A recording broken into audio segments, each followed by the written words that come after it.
was your reaction when you learned that a sequel to The Devil Wears Prada was officially happening? Well, that meant I would get paid, so I was very happy. I had said I would do it just based on the script. I said, if you can get those other lunatics to come in, I'm in. And everybody else said yes, and we were off to the races and to the races because we didn't have a lot of time. No. We hit the You ground came running. in one day. She came in one day from another movie. Yeah, and we had in Hungary or somewhere. Where were you? Romania, somewhere. Atlanta. Oh, okay. But I love the drama of your imagination. No, that's what. But you said you were. Where were you? I went there after. That was okay. That. No, but it's busy. kind of. I just like when you were talking about it. Yeah. I just got like this vision of like the bat symbol, but instead it's our red shoe. Yeah. So it's kind of like it hit the sky, and we were all like, "We must to Elias Clark."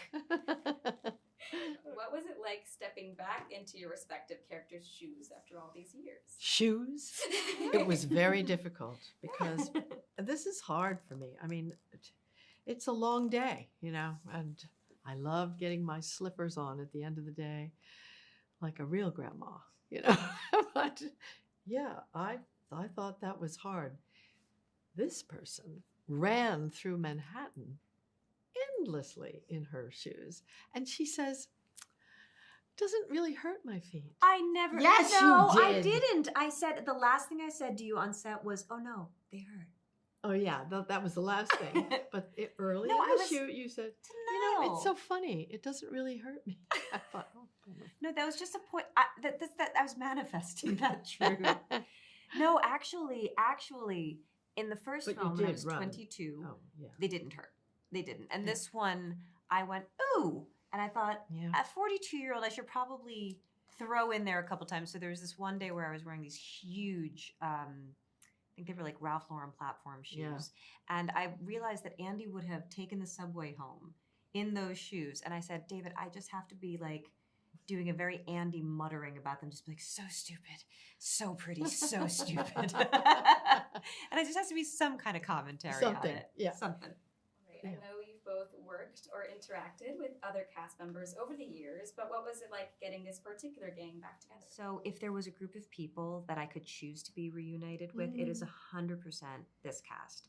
And one of the first scenes where it was all four of us together and the insults are just flying across the table and the lines are coming out, so, I mean, it was like watching this brilliant tennis match. It was just happening.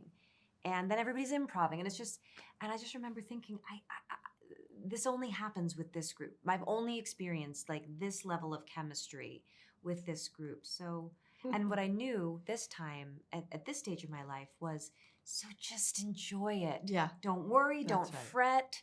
Don't think too much about the future. Don't even think about like just be here with these people and enjoy this, because this is what magic feels like. It was also sort of like picking up from yesterday. I mean, it really, by the way, you're so young, but when you get older, 10 years is Nothing. Nothing. It's nothing. 20 years is a little something, but not really. Not really. It's not like the first 20 years, which you can remember every single summer of your life. From 20 to 40 gets a little more indistinct. From 40 to 60 gets a little more indistinct. From 60 to wherever I am, 75, it gets really far. Everything seems about 5 years ago to me. What was it like reuniting with your director, David Frankel? It was Heaven. wonderful. He's just, everybody knows that just the loveliest man. And we had a joint interview with him this morning, and he was talking about how he'd kept a diary, and on the fourth day, he wrote, "How could a day be any worse than this day?" He had no idea. We were ecstatically happy. He kept it. He keeps it all to himself, and he's unfailingly kind and smart and focused. But as a leader on the set, he understands that not everybody wants to know that you're in dangerous waters. You're nearing the iceberg. You got to keep it to yourself. And he did. I hold David in a particular place of gratitude because, like most people, when I was 22, it was kind of a mess.